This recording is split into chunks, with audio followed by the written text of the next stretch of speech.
Chapter 13. Good and Evil, Personal and Mass Beliefs, and Their Effect upon Your Private and Social Experience. In this chapter, we will deal with some current beliefs involving your most intimate behavior and social connotations. Now, a state of grace. Health, wealth, white, Christian. Out of grace. Disease, poverty, black, not Christian.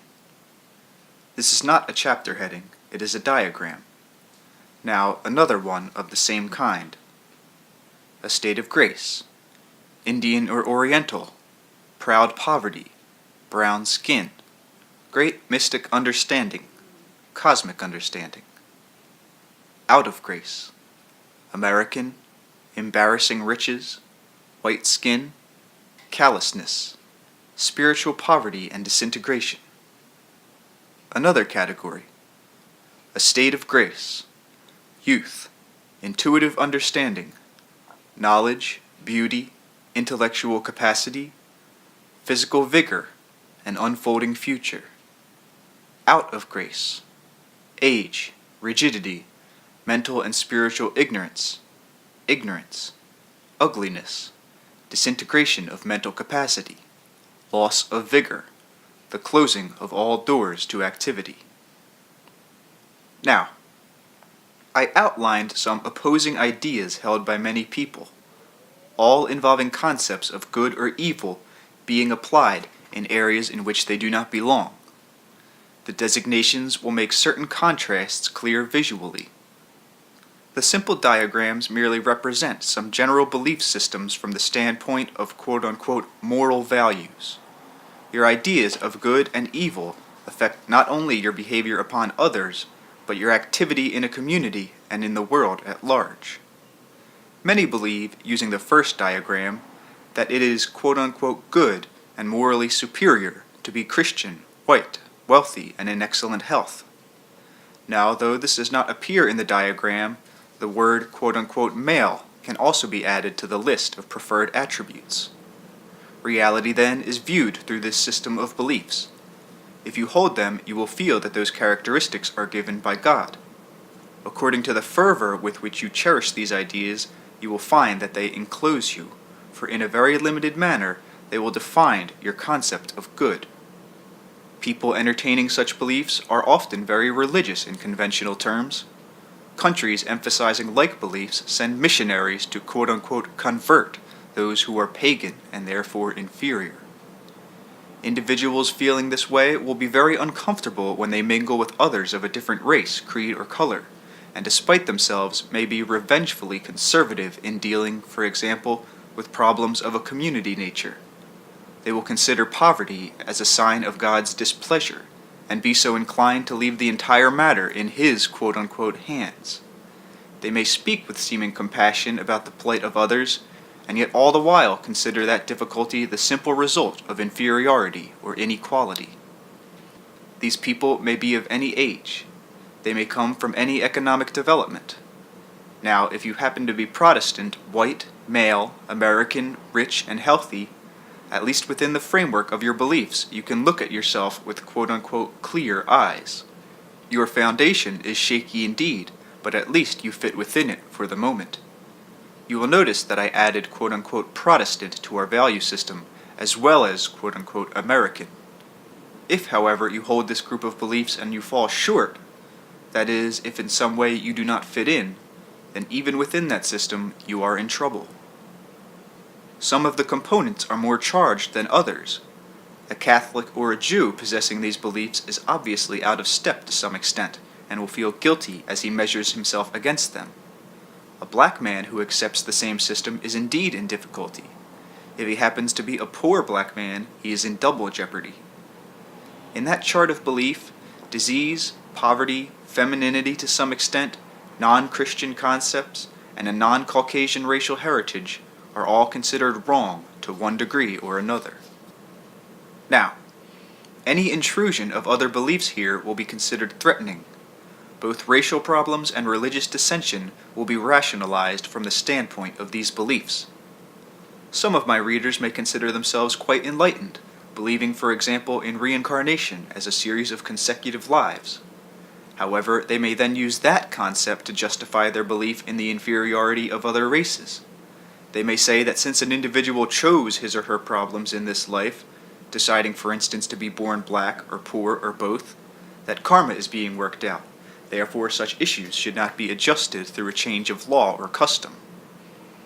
On the left side, looking at the second diagram, you will find people in this case and in this country of a more quote-unquote liberal frame of mind. But you will not find them quite as liberal if you understand that they are prejudiced in one direction as the first group is in another. Here we have a system of belief in which it is wrong to be white, American, or wealthy, or even at all well off in financial terms. All of the distortions in Christianity are apparent, where the first group is blind to them, of course. Here, though, wealth and white skin are not only bad, but obvious symptoms of moral deterioration. If the first system of beliefs sees money and goods as a sign of God's blessing, the second group views material possessions as evidence of spiritual decay. Here, the exotic is romanticized, the foreign held up, the picturesque seen as real.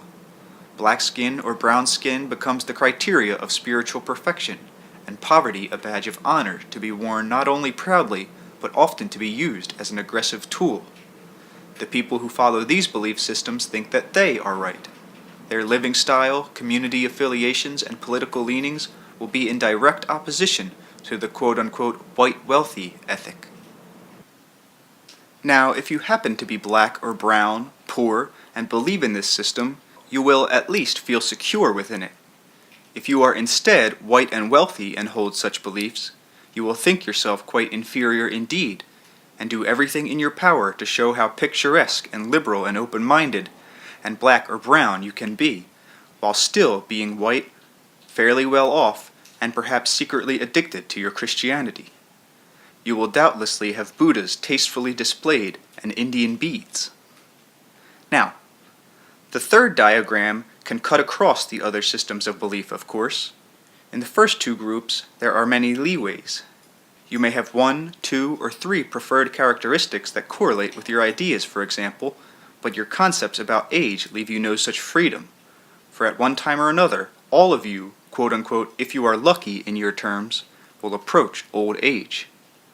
Many believe that it is a time of spiritual and physical deterioration, an era in which all those hard-won attributes of maturity vanish, and the reasoning faculties disappear like grains of sand held too long by the thinking hands of the mind.